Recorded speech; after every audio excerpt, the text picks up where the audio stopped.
ये कहानी है आज से 30 साल पुरानी। उस वक्त योगी आदित्यनाथ की उम्र करीब 20 साल थी। वो गोरखपुर तो आए थे, पर उनको नहीं पता था कि उनके अधिकारी के मुंह पर सिगरेट का धुआं छोड़ने वाले एक बड़े बाहुबली का हिसाब आज से 30 साल बाद करना होगा।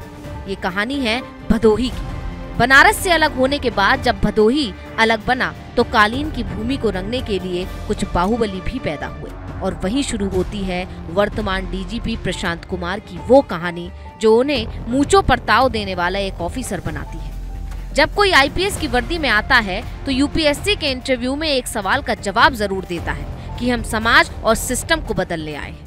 लेकिन उस आईपीएस की वर्दी पहनने वाले छात्र को ये पता नहीं होता कि सिस्टम को साफ करना इतना आसान नहीं है। और भदोही की पुलिस अधीक्षक यानी एसपी कार्यालय में साल 1994 में कुछ ऐसा ही हुआ। बाहुबली विजय मिश्रा को कौन नहीं जानता। भदोही के कई बार के विधायक और पूर्वांचल में अपना सिक्का जमाने वाले माफिया विजय मिश्रा 30 साल पहले एक घटना को लेकर तमतमाए हुए एसपी कार्यालय पहुंचते हैं, क्योंकि कुछ महीने पहले ही भदोही जिला अलग हुआ था। तो जैसे आपने मिर्जापुर वेब सीरीज में देखा था कि मिर्जापुर के साथ साथ जौनपुर पर कंट्रोल की लड़ाई शुरू हुई, तो ठीक वैसे ही भदोही में कंट्रोल का पूरा प्रयास विजय मिश्रा ने शुरू किया। उस वक्त उत्तर प्रदेश में माफियाओं का मकड़जाल बहुत बुरी तरह से फैल चुका था। गोरखपुर में श्री प्रकाश शुक्ला, हरिशंकर तिवारी अलग अलग गैंग में पूर्वांचल को कंट्रोल कर रहे थे, और ये कंट्रोल लखनऊ तक पहुंच गया। और उस वक्त लखनऊ में कई ऐसी वारदातें हुई जब उस वक्त के तत्कालीन सीएम मुलायम सिंह यादव, मायावती और कल्याण सिंह कुछ कर नहीं पाए। तो आप अंदाजा लगा सकते हैं एक आईपीएस की स्थिति उस वक्त क्या रही होगी। वर्दी में तो दम था, लेकिन हाथ बंधे हुए थे। और इसी मौके का फायदा उठाते हुए विजय मिश्रा एक बहुत बड़ी गलती कर देता है। कुछ साल पहले भदोही के एक एसपी हमारे सहयोगी अभिषेक शांडिल्य को बड़े ही शांति से सुनाते हैं। सुनिए अभिषेक शांडिल्य इस पर क्या बताते हैं। ये कहानी उसी दौर की है जब साल 1994 में भदोही में खुद को स्थापित करने के लिए विजय मिश्रा नए नए प्रयोग कर रहे थे। उनके सामने क्या डीएम और क्या एसपी। वो चले गए एसपी कार्यालय, और वहां पे उस वक्त तत्कालीन एसपी हुआ करते थे आज के वर्तमान डीजीपी प्रशांत कुमार।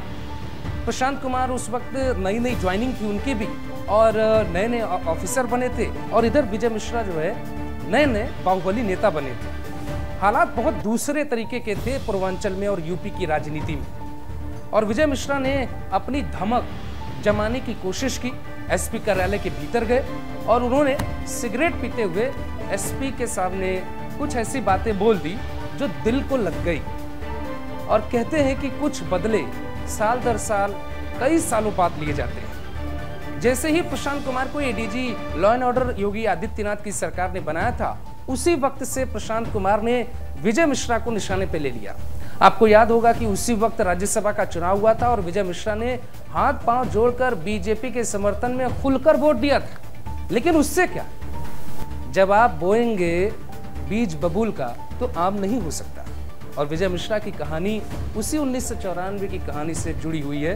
तो जो लोग ये कहते हैं कि विजय मिश्रा को बेवजह परेशान किया जाता है या विजय मिश्रा को टारगेट पर लिया जाता है, वो शायद ऐसी तमाम कहानियों को नहीं जानते हैं। यही कारण है कि भदोही जिले का कप्तान कोई हो, डीएम कोई हो, आदेश तो डीजीपी कार्यालय से ही निकलता है। मालूम पड़े कि विजय मिश्रा को ये सब झेलना पड़ेगा, कम से कम वर्दी पहने व्यक्ति के ऊपर धुएं का छल्ला नहीं छोड़